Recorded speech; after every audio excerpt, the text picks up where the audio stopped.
Hey student, watch this video and learn how to talk about possibility in English. Yeah, stay with me until the end because I have a lot of new information for you. If you don't know me very well, hello, I am Teacher Prix and I'm going to help you talk to anyone, anywhere, anytime in English. Yes, make sure to subscribe to my channel because every week I post different kinds of English lessons to help you become a better and more confident English speaker. Now, let's talk about possibilities. Yes, guys, here on my channel, I help pre-intermediate and intermediate students. And one thing that you need to understand is that the more you advance on your journey to fluency, the more review you're going to need. So I believe it when you say that, teacher, I already know possibility. I've already studied it. But at this level, and no matter how advanced you become, you will always need to do review. You will always need to go back to information you have already learned. And there is always going to be a little bit more for you to learn about that subject. That is something that I always tell my BSA. You know, in all the modules that we have inside the academy, they have grammar. They learn and review grammar. And not just that, as I always tell my students, to learn a lesson, I must use it. So I always recommend my students to create examples, use the grammar they study. And I want the same for you. So at the end of this lesson, make sure to leave some examples in the comments. And if you have questions, you can leave your questions as well. But now, in general, okay, guys, you are going to use may, could, and might. These are the modal verbs that you're going to use to talk about possibilities. Now, I have many lessons here on my channel where I talk about modal verbs. And if there is one thing you need to know about may, could, and might, is that they are going to be used in different situations. And possibility is one of them. So you will see other videos, maybe from other teachers, talking about modal verbs, these modal verbs being used in different situations, and it's okay. But here in this lesson, let's focus on possibility. And you are going to be able to use these guys to talk about possibility in the past, in the present, in the future. They're very flexible, okay? But one thing you need to understand is sometimes you can use words and expressions that can give the idea of possibility. So, of course, you can use the modal verbs, but you will see that the more you advance on your journey, the more alternatives, the more options you're going to find. For example, likely, probably, there is a good chance. These words, phrases also express the idea of possibility. As you can see here on the screen, there is a good chance that nothing is going to change. There's a mistake going to change after the new CEO takes over. So relax. So there's a good chance. I'm talking about possibility, okay? And I use the same example again, but then I use may. The new CEO may not change anything when he takes over. So relax. Again, I'm talking about possibility. So you see, in one example, I used may, the modal verb that I'm going to talk about. And in the other example, I used an expression, a phrase. There's a good chance that. So you see, the more you advance, the more options you get. But now let's take a look at the modal verbs of the day. Could, may, and might. Now, guys, could, may, and might are used to talk about possibilities, you know, in the future, in the present. You will see in future lessons where I talk about past, but that's not really the goal here in this lesson. But Priscilla, what is the difference between may, could, and might? Now, it's the level of, how am I going to put this? The level of possibility. It's stronger when you use may, for instance, compared to might. Might is not as strong. Could is not as strong. The weakest is might. So if I have to put into categories, may, like really, you're not completely sure because we're talking about a possibility, but may, then could, then might. Okay, so might is the weakest one. So here, that's less likely to happen. So when I use might, the probability, the chances of something happening, the possibility of something happening is way lower. And then could is a little more, and then may is the strongest one. Okay, that's the thing you need to understand.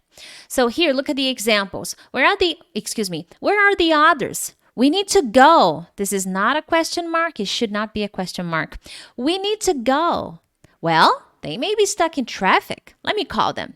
So maybe this is a conversation. I'm talking to my friend. Where are the others? Come on, we're going to be late. We got to go. The game starts in 10 minutes. You know what? They may be stuck in traffic. Let me call them. Okay? Now, look at another example. James might not come tonight. He was not in a good mood at work today. So when I use might, he might not come tonight, I'm not sure. Okay, he was not in a good mood. He was not really excited. But he may come, I don't know. But because might is not as strong. So when I use might in a sentence to talk about a possibility, I'm not really sure. I'm just saying, he was upset today. He might not come. But did he say anything? No, he didn't say anything. So you have no idea. You're just saying he might not come. But if you say he may not come, then there is a chance you know something. Maybe he talked to you. Maybe he expressed that and you believe he may not come because of something he may have said to you. Okay? So here, one important disclaimer. Do not use could in the negative form to indicate possibility. You can't, okay? I can use may, I can use might, but I cannot use could in the negative form if I'm talking about possibilities, okay? Use may, use might, don't use could, because the idea changes. As I said before, the modal verbs that I'm showing you here may be used in different contexts, in different situations, and could, when referring to possibility, cannot be used in the negative form. Use may, use might, but not could. Okay? Now, interrogative sentences. Oh, sometimes students ask me, well, but can I ask a question about possibility with may and might? Well, pay attention. Technically, you can. But in practice, should you? That's a different context. One thing that I often talk to my BSA about, my students from my academy, is that context is key. I prepare my students for the real world. That's why I call my program the Real English Academy. And even though you can use might in a question, it's not as common. Even though you can use may in a question, well, not a good idea. Okay? So they are not usually used in interrogative sentences to refer to possibilities. Might can be used. May, forget it. Okay? May, forget it, because may will give a different idea. It's much more common when talking about permission, not possibility. Might, okay, but it's not all right. It's really formal. And even if you work, if you are in a work environment, I do not recommend. I'm going to show you some examples, but it's much better to use could or the phrase be likely. You will need to conjugate verb to be, okay? Be plus likely. But let me show you an example, two examples, using question, an interrogative sentence with could and be likely.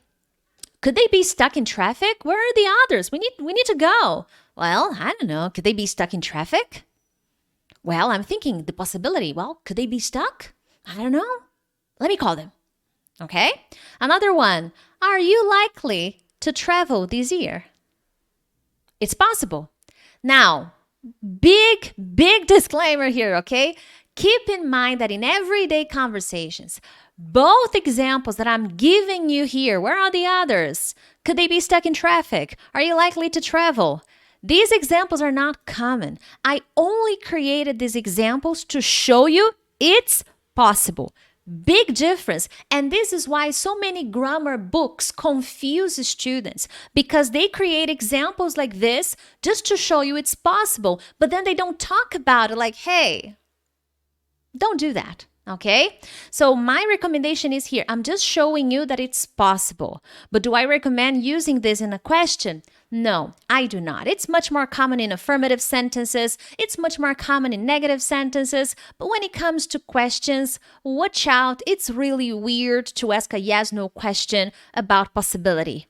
You will need to find a situation And that's where the challenge is, okay? So it's possible, yes, but these phrases are not as common, okay? I could use, do you think? Do you think they're stuck? Ah, it is a way to express possibility. What do you think? Do you think they're stuck? I don't know. Let me call them. Much more common. Okay?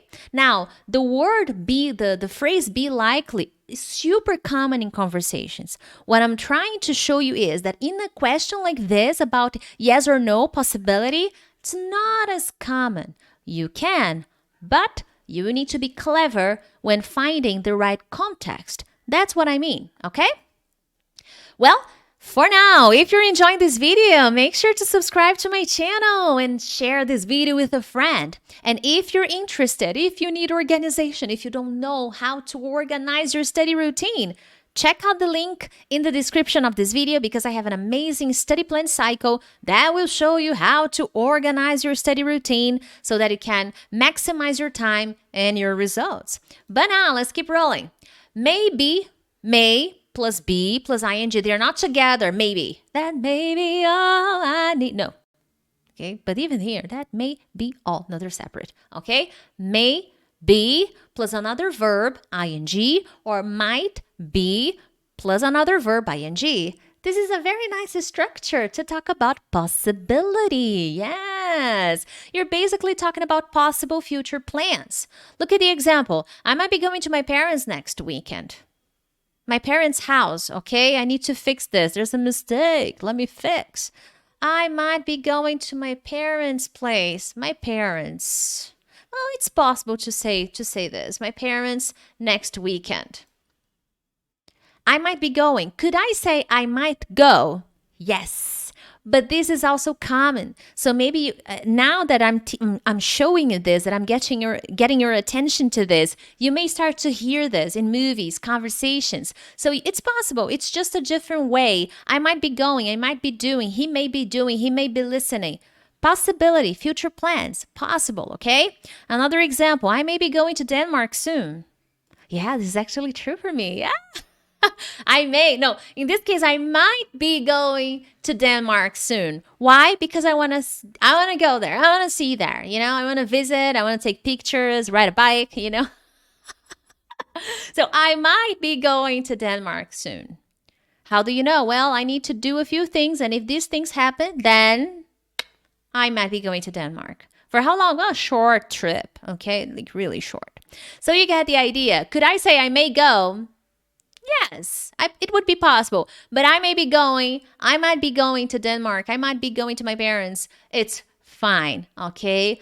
Totally acceptable. It is a very common structure when talking about plans, but you could easily say, I might go, I may go. No problems, okay? Now, big difference here. Watch out your intonation. As I said at the beginning of the lesson, may is stronger in terms of certainty of something that is likely to happen. Then we have could, then we have might. That is not the least certain. That is the least certain. Okay, you're not sure. You have no clue. Really the weakest of the others, of the three. Okay? But here's the thing. The speaker also shows degree of certainty or uncertainty through intonation and stress. So the way you say things, the words you stress will also show the degree of certainty or uncertainty. So you need to watch your intonation. So if the speaker stresses the modal verb, they are expressing more uncertainty than if they stress the main verb. So what is that supposed to mean? Look at the two phrases. The two phrases. In the first one, I'm going to stress the verb. He might come today. He might come. He might come. Oh, Peter. Oh, he might come today. He might come today. Come. Oh, he might come today. And it's not just a stress, but my intonation. Okay? Now, look at the second phrase, and I'm really activating my actress mode here. Oh, Peter, he might not come. He might. No, excuse me. He might come. Yeah, he might. He might come. He might come. I don't know. You need to talk to him. Do you think he's coming? Well, he might come. He might. He might come, but I don't know. So you see, he might come. Yes, I talked to him. He's really excited. Well, he might come, but I don't know. I'm not so sure. So you see, if I stress the verb more, I am a little bit more certain. He may come. Yes. You barely hear the might, but it's there. Oh, he may come. Come. Yes, he may come. Yes. Peter, well, he might come. Even if I pause and if I am more positive, or even if I am a little bit more negative with my voice, with my intonation, the idea changes. So indicating possibility with modal verbs, I could use may. Oh, James. Oh, he might come. No, he may come. Yes, he's very excited. I talked to him earlier today. He may come. Yes, totally. Well, I talked to him. He may come. Well, we'll see. I don't know. We need to confirm. Really. So depends on how I stress. It depends on my voice. If it's more positive, it's a little bit more neutral or negative. The idea changes. So this is also something you need to take into account when using modal verbs. Even though might is the weakest one in terms of possibility to show the degree of certainty. If my voice is really excited and positive, and I stress the verb, and I am really looking excited, maybe I know a little bit more, and I just used might accidentally, okay? That's something you need to understand. Now, might as well in expression, yes. You can also use may as well.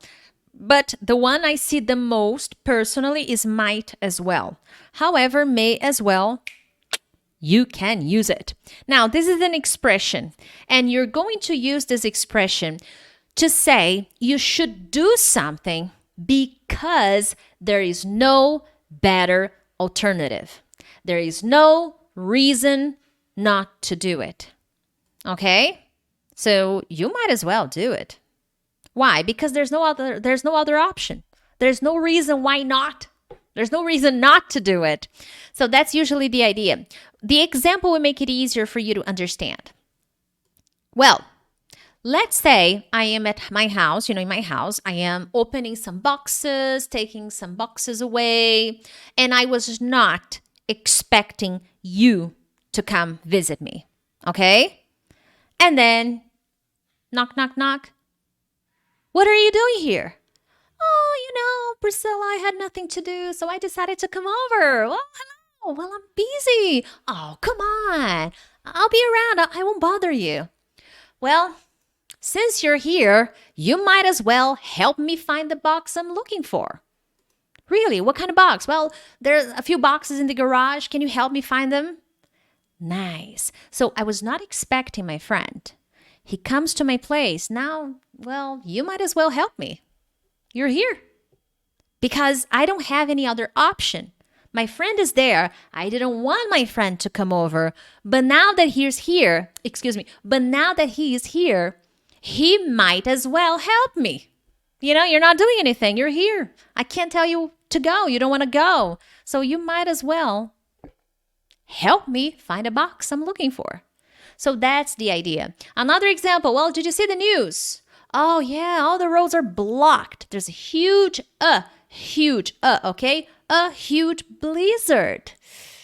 Oh, my. We might as well catch a movie because he can't go to work, okay? Let's put this into a context. I'm getting ready to go to work. And then my boyfriend looks at me and says, Priscilla, did you see the news? All the roads are blocked. There's a huge blizzard. And then I look at my boyfriend and I say, oh, well, we might as well catch a movie. Why should we see a movie? Because there's no other alternative. I can't go to work because the roads are blocked. There's a blizzard coming. I can't go out. So I don't have any reason why I couldn't watch a movie because I have nothing else to do. And I could change. Oh, I might as well go back to sleep. I might as well get changed, okay? Because I might as well put my pajamas again, okay? So put on my pajamas again. So that's what I'm trying to say. You don't have any option. You don't have any alternative. So now you can do it. Well, I can't go to work, so I might as well watch Netflix all day. Don't do that. That's not healthy. Another example, you might as well quit chasing your dream, if every time you have a problem, you have this terrible attitude. So, why bother? If every time you have a problem, you have this bad attitude, you might as well quit your dream, quit chasing your dream, because this is bad. You need a good attitude. Be positive. Because every time you have a problem, you're like, life is terrible. No, you might as well quit if you always have this terrible attitude. So that's the idea. This is a very common expression that I wanted to show you today. Now, guys, I hope you enjoyed this lesson. Make sure to subscribe to my channel. Yes. But other than that, I'll see you in the next one. Bye-bye.